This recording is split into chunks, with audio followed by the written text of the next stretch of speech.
Hey everyone, it's Tim from timgagne.com, and I'm back with another Sketchbook challenge exercise for you today. This is number 4 in the Sketchbook challenge for 2019, and today we're going to continue talking about proportion, relationships, and negative space. So before we move on to shading, we're going to talk a little bit more about proportion, negative space, and relationships. Relationships are kind of like what lines up with other things and helps you keep things in proportion. So I'm going to talk about that a little bit more as we dive in. So I don't want to spend too much time on the introduction, I just want to dive right in. But before we do, I just want to mention this blue heron drawing that we're going to do, we're going to actually use for shading for the next one. I was going to do it with the previous lesson, but I figured it was a little too small, so we're going to go a little bit bigger, so the shading exercise will be a little bit easier. So this will set you up for the next 2 exercises. We're going to do an initial shading, and then we're going to do a final shading, talking about cross-hatching, using white colored pencil and things like that. So let's dive right in and talk a little bit about proportion and relationships and negative space. Okay, so for this exercise, what we're going to do is talk about negative space again and relationships, and how things line up and how you can check to see if your proportions are accurate or actually really close. So sometimes your proportions can be a little bit off and be okay. When you're drawing portraits or people, you really want to be as accurate as possible. But when you're drawing animals, sometimes you can get away with a little bit of a few things being off. But what I'm going to talk about is relationships and negative space. And then as we progress through this drawing, I'm going to do this complete drawing from start to finish. We'll break it up into parts, and we'll talk about shading next after this. But I want to talk about the relationships first so we can get our proportions accurate. I'm just using an F pencil here, and I've got my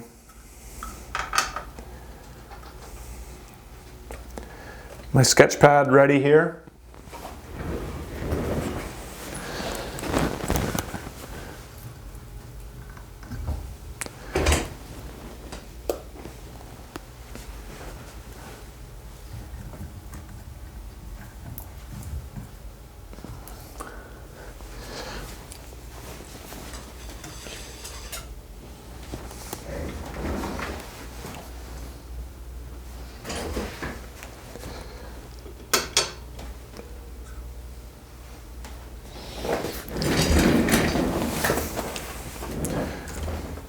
Okay, so the first thing I'm going to do is try to find a line or a negative space area that's easy to draw. And when you're looking at this reference photo of the blue heron, what I'm going to look at is the angle at which the bottom of the chin or bottom of the beak goes. So if you were to draw a line from corner to corner of your paper, just imagine that line in your head. You can do the same when you're looking at the reference photo. So if you were imagining that line, the first thing I'm going to do is look at the bottom of the chin or the neck here. Don't really have chins, I guess, but you're looking at the bottom of the neck. It's a really flat line, and I'm determining the angle based on that imaginary line. Is it parallel or is it not parallel? This really isn't parallel, but it's close. So what I want to do is angle it up just a little bit from that imaginary line. And I'm just going to draw in that first little line for the bottom of the neck. Next, what I want to do is start drawing the negative space. So this kind of forms the letter P. The angle changes just a little bit here, and then it forms a letter P shape. It's just rounded.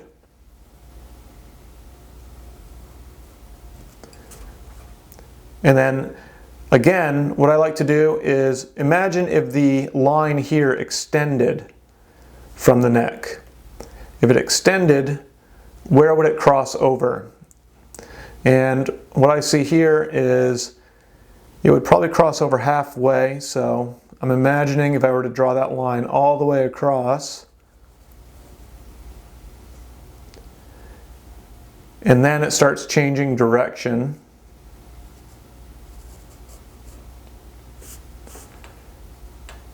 not quite that sharp. We will allow erasers for this exercise.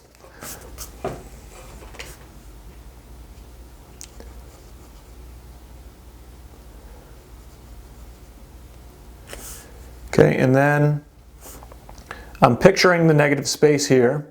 So I'm picturing what this whole shape, this letter P area, and then how this comes down, and I'm picturing that shape, this whole negative space shape, rather than really thinking about drawing the curve of the neck, because it's a lot easier to draw a positive space.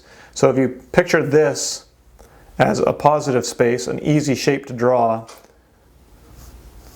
it's easier to draw that than just this line. So that's how I picture the negative space, almost as positive space, even though it's negative space. A lot of times negative space creates these shapes that are easier to draw. So I'm not going to extend that all the way down yet. I'm keeping my lines light in case I have to erase.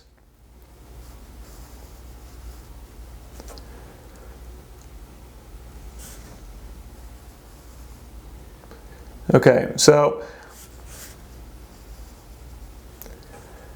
what I want to do is, again, look at relationships. So now that I have this neck part drawn, how far does this line go down in relationship to this neck? So I would say it goes down to about here. Maybe if you were picturing this whole neck piece here, maybe a quarter of the way down. So again, that's another relationship. So at this point, what I would do is draw up that little piece there. And then, since the beak is parallel, I'm just going to draw in that little shape here.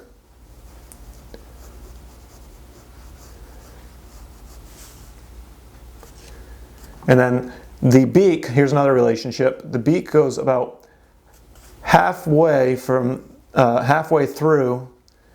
this line here on the bottom. So halfway through this line is where the beak stops and curves up. So I'll curve it up just like that. Okay, so halfway, if you're looking at this long flat line right here, halfway is where the beak starts up. Then we've got another straight line. And what I want to do is figure out where this straight line starts to curve up. You can see that little curve underneath the eye. So this goes and starts curving up about halfway through this flat point here. Actually, that's where it ends. So I'm going to start curving it up a little bit like that, and then line it up with that halfway point of this little line right here. Okay, what I'm going to do now is continue the beak down. So the beak comes down at the same angle as the neck, or the chin. I'm just going to call it the chin, even though it's probably not really a chin. And the length of the beak beyond the chin is about twice the length from the halfway point. So this is the halfway point. It's another half. So it's twice as long as this line right here. Another relationship.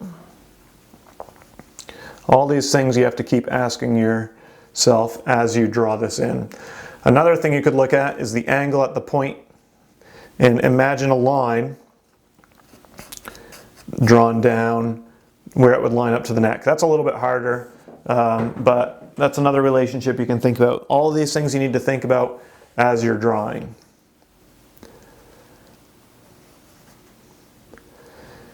Okay, and then at that point it kind of curves up. There's this little kind of curve. He's got a little underbite there. So then the line comes back in. Then there's a little bit of an angle. And what happens here is the beak has a little bit of an angle If you hear that noise, it's just my Chihuahua ripping up some paper, so no worries. So we're looking at the angle here, and the angle comes up. And what we want to determine now is where the head starts, the forehead. So how long is this line? It goes to about the same distance as this little corner right here.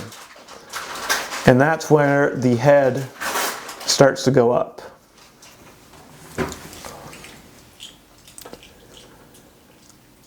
Okay, so there's a really gradual bump right here, but then the forehead really doesn't get too wide. What happens is this line here of the forehead, or the top of the head I should say, this line here is almost parallel to this line of the beak. So it has a little bump up and then it's parallel. Another relationship you can look at.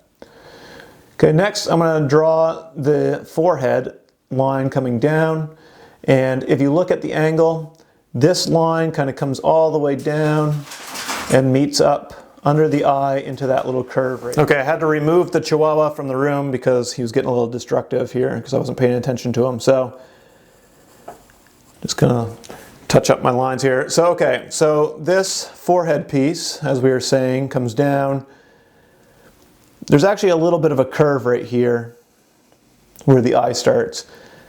But you can draw just a really light line down that connects up to this little curved up piece.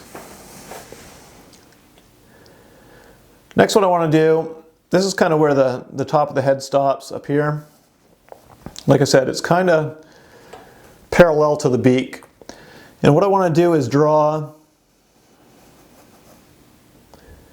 I'm kind of picturing this area as negative space. And I just want to draw in this little design on his head, the little dark strip. We'll call it the hood, I guess.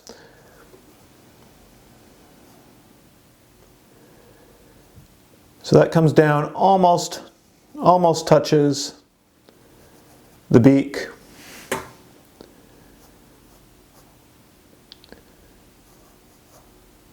Then curves up, and the angle comes out this way.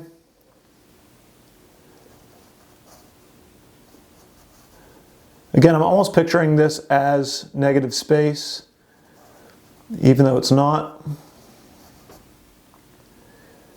So this is where the head starts to change direction. And if you look at the angle, again, what I like to do when I'm looking at angles, especially if I'm going this way, or kind of a horizontal line, I picture a horizontal line, perfectly horizontal line going across. I just imagine that in my head, and I determine what angle this head actually goes. So how below horizontal is it? Well, if I were to have a perfect line drawn right here above the head, just imagining it in my head, it's not quite horizontal. It almost starts horizontal and then it starts to curve. So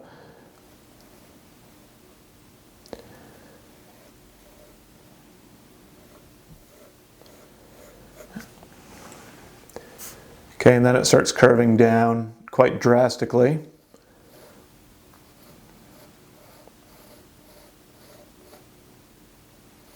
And what I want to do is look at the width of the neck created, by this indentation.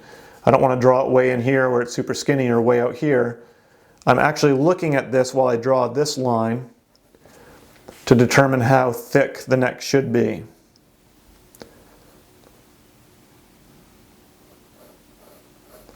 I made it a little bit too skinny.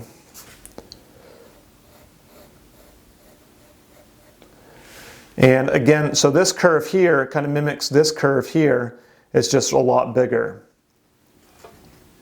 So I like to look at that little P shape there and mimic the curve.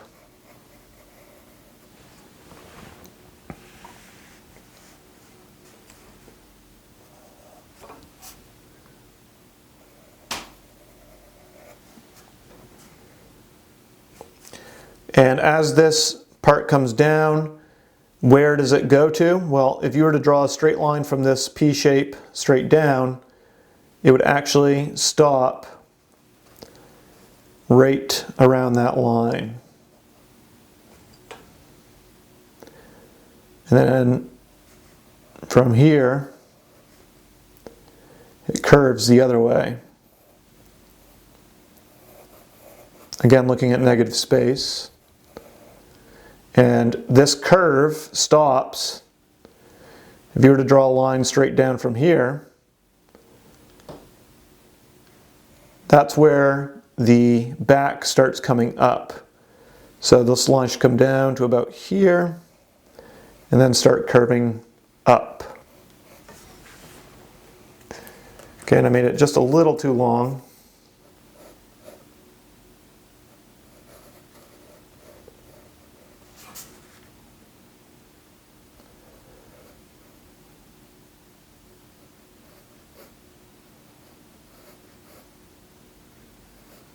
So looking at negative space, and the back starts curving about the same point at which this curve is.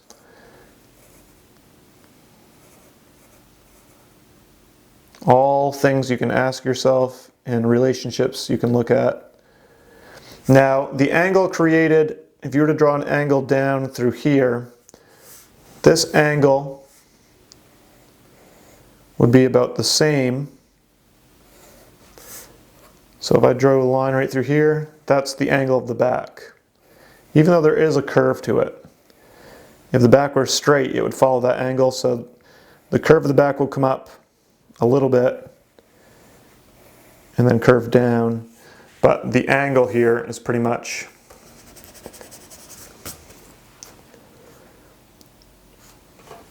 so just want to curve the back a little bit sooner.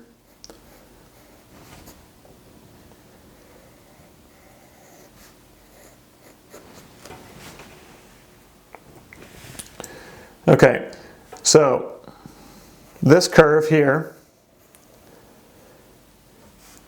just carries down. And again, if I were to draw a diagonal line from the front of the beak, that's where this would catch up. Like that. So just imagine this line coming down, and this is where the body would curve down to, and then start going down the other way. And since we can't, I guess we can. I had to move the picture. I was going to say, since we can't see that, we won't draw that in. But, okay, so we can. I just had to move the picture. Okay, so once the curve stops, right about here, it's just before this point here on the back. So if you were to draw a line straight down here, that's the curve stops just before that, and then there's an angle or a straight line, and then it kind of comes down a little bit like that. So this angle actually stops right about that line, so I went a little too far. Actually want to come down just like that. Okay, so I'm always looking for relationships, drawing imaginary lines in my head.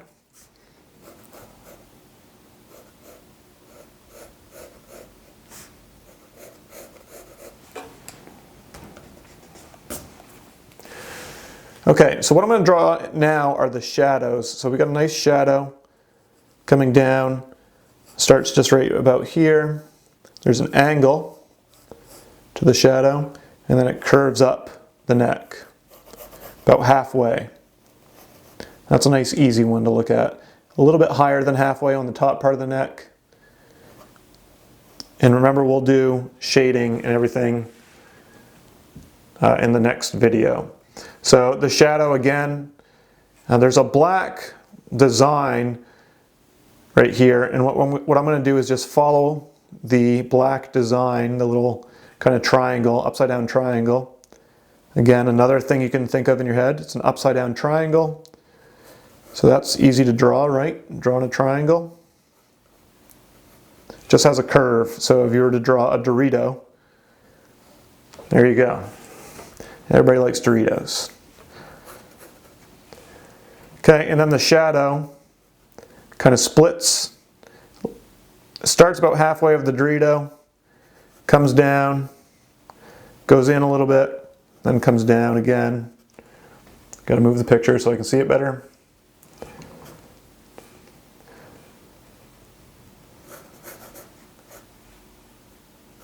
And you don't really have to draw this stuff in super detailed or anything because we're going to be adding pencil details later.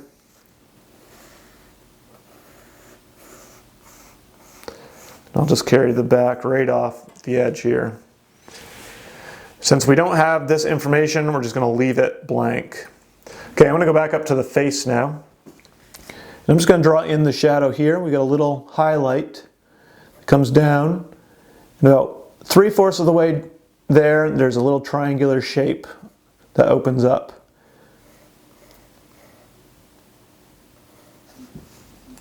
Okay, and then the highlight kind of connects up, and there's some reflected light on the bottom of the chin, but we're not going to worry about that right now.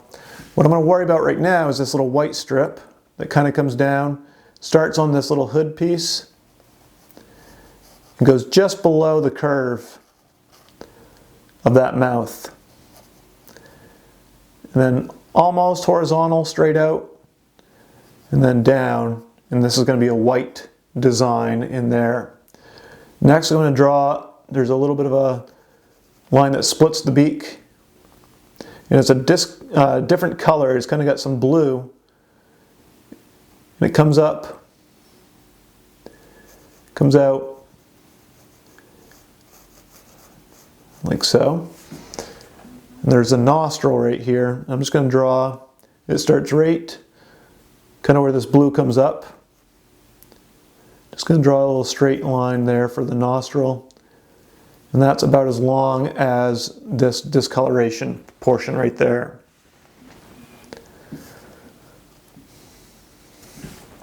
Okay, I made his head a little pointy, so I'm going to just erase that and add a little bit more of a curve.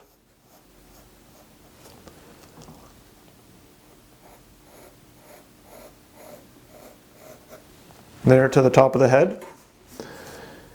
We are allowed to use erasers, especially when we're drawing stuff for real.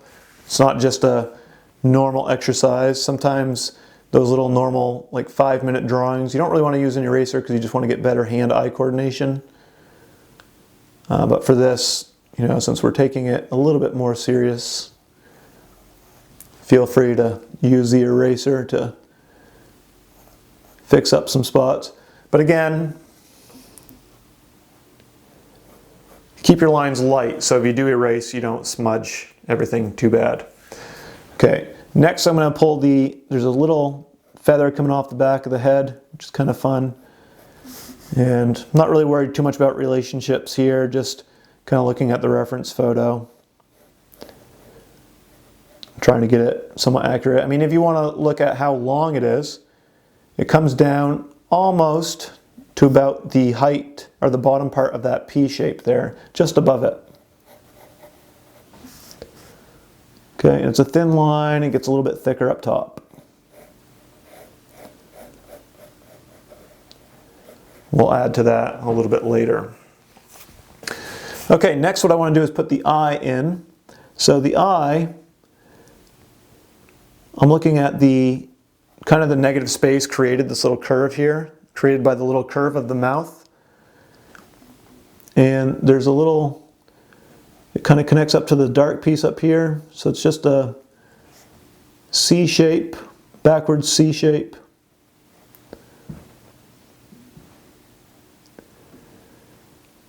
And then if I look here, it kind of connects up.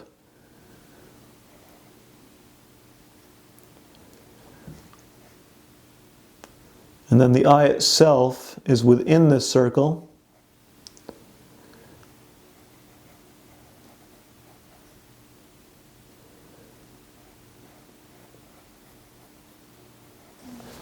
Like so. Okay, and if you want to, you can draw in the pupil for fun.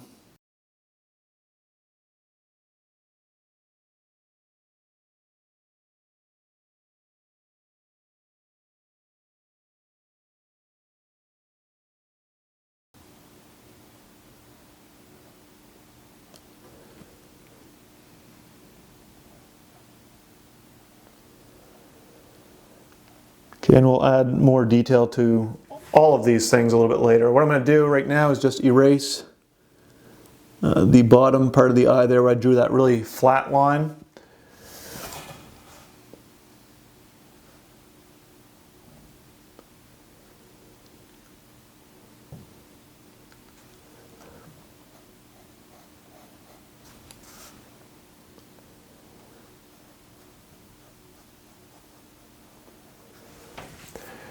Okay, once you have all your lines put in,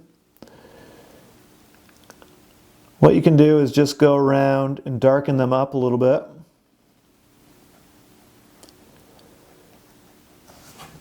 So I've got my overall shape in here. Wherever there's highlights, I'm not going to go very dark, but some of these in the shadow areas I'll just darken up a little bit.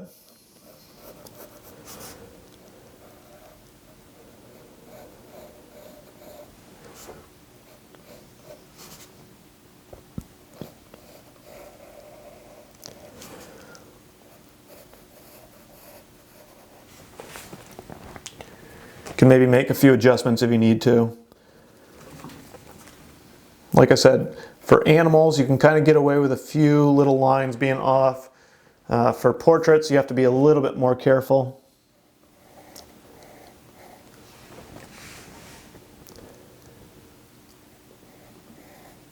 For this, as I'm looking at this, I want to curve this back a little bit higher. So I'm going to leave that line there that I had and just mimic it a little bit higher. And then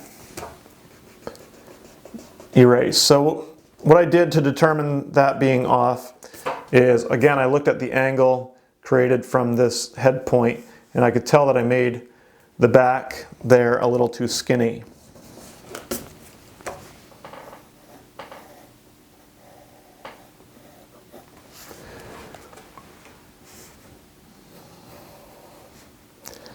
Okay, I'll darken my Dorito shape.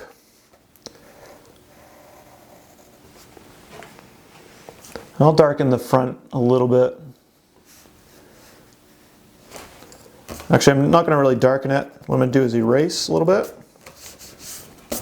And then just define the line a little bit better, because I had kind of shimmied the line to start with. I'm just going to define the line itself a little bit better. Okay, last thing I'm going to do, there's a line coming back from the beak. It connects up to this line that goes right under the eye.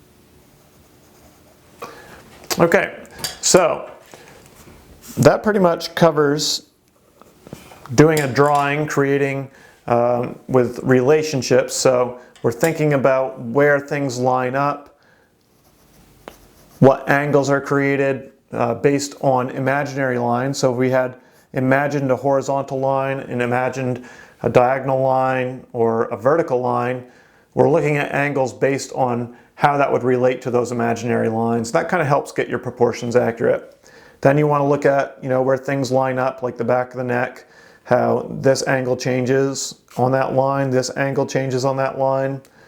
Looking at negative space, like this P shape, or this kind of C shape here that shrinks down in the middle. All those things are going to help you get your drawing a little more accurate. So this is the first step, getting the basic sketch down. The second step will be highlighting and shading, and just doing lots of layers of that. And we'll talk about that using white colored pencil and cross hatching for this one. in the next video. Okay, so I hope you enjoyed the Sketchbook Challenge exercise number 4 for 2019. And I hope you understand a little bit more while you're looking at an image how to relate certain things to each other to get your proportions accurate, and also how to look at negative space for the same reason. So if you're interested in learning how to do a blue heron painting, I have an acrylic painting lesson on my website now on www.timgagne.com. The direct link to the lesson is in the description below. Thanks for watching, and I'll see you again soon.